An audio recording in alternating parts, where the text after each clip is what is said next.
지금 앞으로 좀 걱정해야 되는 게 증시 변수가 대단히 많이 있어요, 지금.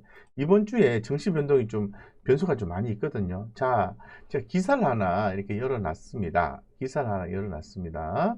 여기 보시면은, 이 증시 흔든 미국 국채금리 이번 주 변수가 몰렸다라고 나오면서, 자, 7년물 입찰 부진 되풀이되면 다시 뛸 수도 있다라는 얘기가 나와 있어요. 그래서 앞으로 여기서 보시면은 3년물, 30년물 차례로 이제 발행한다고 나왔는데 여기서 입찰에 대한 부분이 긍정적으로 진행이 되지 않는다면은 변동성은 나아질 수 있다라고 좀 말씀을 더불어서 드리겠습니다.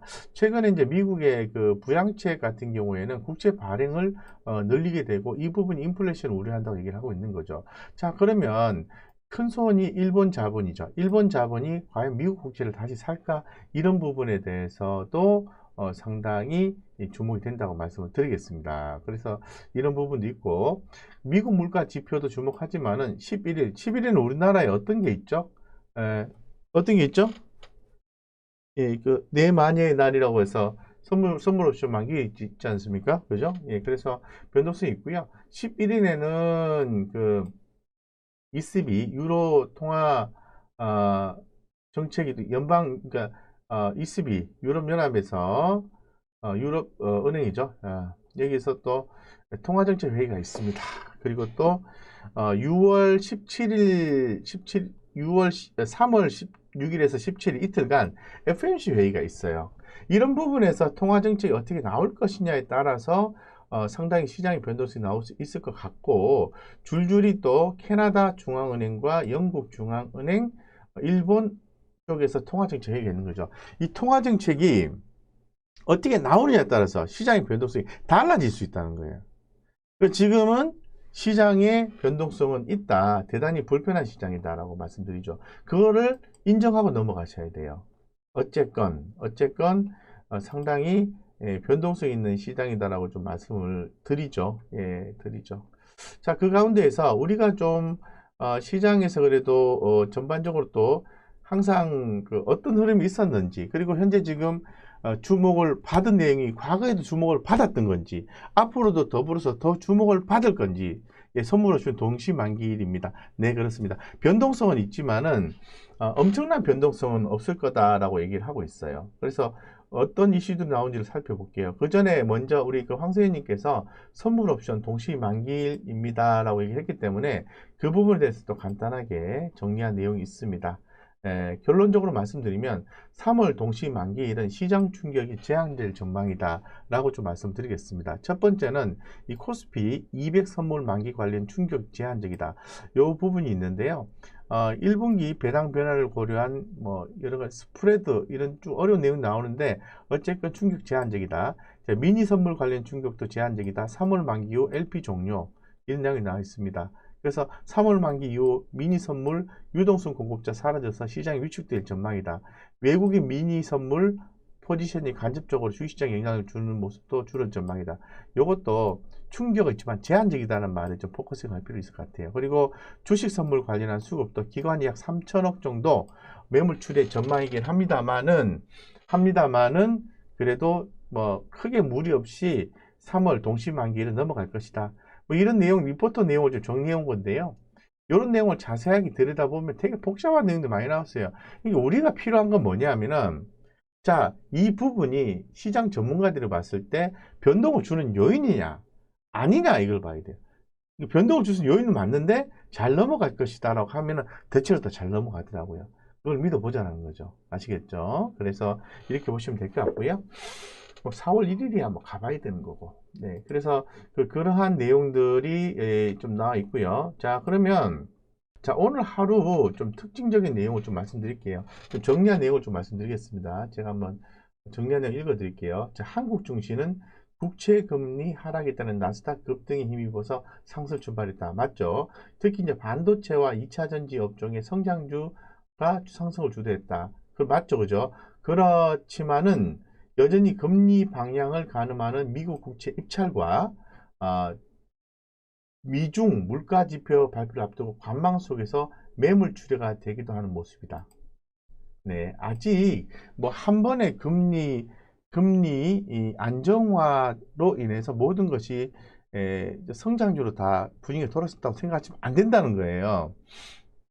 지켜봐야 된다는 겁니다. 그래서 이런 가운데서 오늘 중국에서 참 많은 역할을 하셨던 것 같습니다.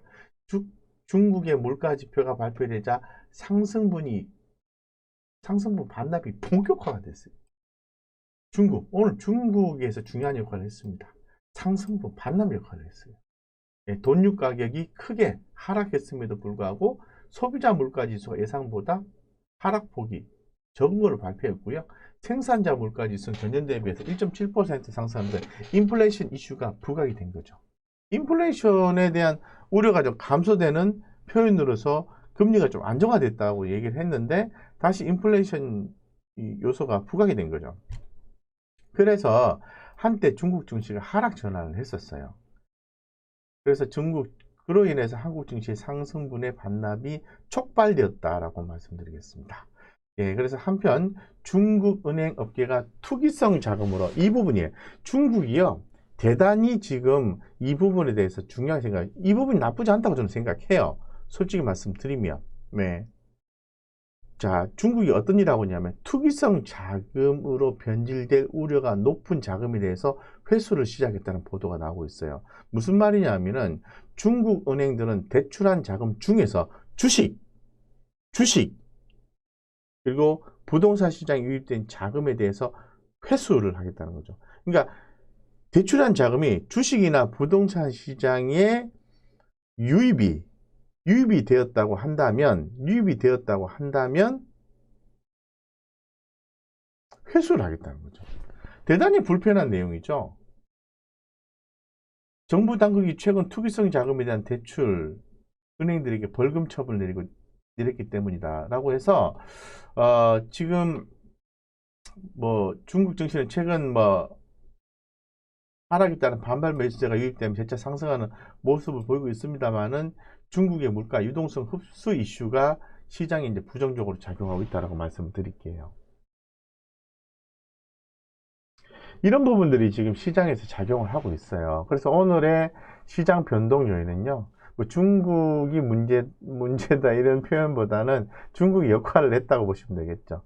아침에 아주 뭐 기분 좋게 출발했어요. 그냥 플러스 상승 출발할 줄 알았어요. 근데 저는 이렇게 좀 약해질 줄은 알았지만은 중국 이벤트가 나올지는 몰랐던 거죠. 그래서 아쉬운 하루였습니다. 아쉬운 하루. 한국은 중간에서 껴서 중국한테 쥐어 터지고 미국한테 쥐어 터지고. 자, 어쨌건 또 한번 또 보겠습니다. 어떤 내용들을 우리가 또 기다리고 있는지, 그래서 지금 오늘 시장은 그렇게 해서 마무리를 짓겠습니다. 오늘 지금 지난번에도 뭐 SK바이오사이언스에 대해서 말씀을 좀 드렸습니다. 사이언스에 대해서 말씀을 드렸는데 참 돈이 많은 것 같아요. 증거금 60조 원에 육박했다. 대단히 많다. 지난해 9월 카카오 게임즈 증거금인 58조 원 넘어선 규모라고 합니다. 그래서 균등 배정 물량, 요번에 새롭게 바뀐 개념이죠. 균등 배정. 네. 균등 배정 부분이 청약 건수를 넘어서 추천 방식으로 변경.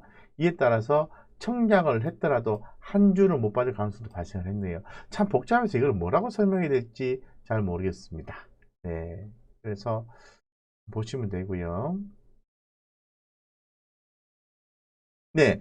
그래서 일단은 오늘의 뭐 핵심적인 이슈들을 설명해 드렸고, 자, 이번 주의 주간 중요 이벤트, 제가 굉장히 중요하게 보는 게, 아까도 제가 우리 썸네일에서 확인을 해 드렸습니다만은, 핵심 변수가 되게 많아요. 그래서 11일 날, 내만의 날 4개의 종류의 파생 상품이 만기가 돌아온다. 잘 넘어갈 수 있을 것이다 라고 지금 기원을 좀 드리겠습니다. 그리고 11일 날 10년물 국채 입찰. 그때 분위기 좀 좋아야 돼요. 안 좋으면 좀 X다 이렇게 말씀드리고, 미국의 3월 소비자 심리 지수와 인플레이션 기대 발표 18일 연준의 FOMC 예정입니다. 이 부분이 지금 우리가 지금 부분을 주목하고 있는데 이 두 분을 좀 주목을 하고 있어요. 그래서 지금 변동성이 있는 구간이다라고 말씀드릴 수 있을 것 같고, 굉장히 시장에 대해서 그 리스크 관리에 대한 생각을 하셔야 돼요. 아니 현상적으로 안 좋다고 하는데 왜 자꾸 좋게 보냐 이거지.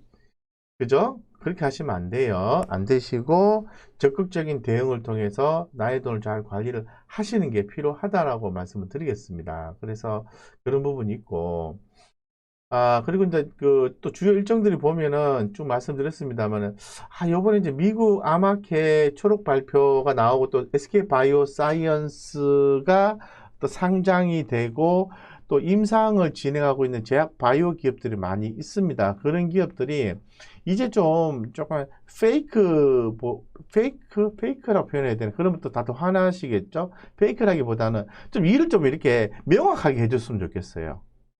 예? 뭐 ABC 이런 식으로 한다 그러면 ABC 이런 식으로 해야 되는데 뭐 이렇게 더 보태고 빼고 이런 그러니까 의심을 받잖아요. 그 손해 본 거 누가 손해 봅니까? 주주만 손해 보는 거잖아요. 회사야 뭐 실수해서 죄송합니다 이러면서 요즘 유행하는 거 있지 않습니까? 그 강단에 서가지고 뭐 어쩌고 저쩌고 해서 죄송합니다 해서 또 오른쪽으로 한 발 나와가지고 90도로 인사하고 옛날에 마치 일본 사람들이 하던 것처럼 그걸 한 10 몇 년 전부터 우리나라도 하더라고요. 그럼 끝인 줄 알아요. 끝 아니거든. 손해보는 사람은 어떻게 하라고요? 그러시면 안 돼요. 명확하게 해줘요, 명확하게. 참 불확실한 종목들이 많잖아요. 그죠? 예. 그래서 부탁드리겠습니다. 제약 바이오 쪽에서 종사하시는 분들께 우리 주주들을 위해서 좀 부탁을 좀 드릴게요. 네, 아시겠죠? 네, 부탁을 드리겠습니다. 열성을 가지고 강의하시는데 힘내자고. 예, 예, 좋습니다. 예, 좋아요 한번 눌러주세요.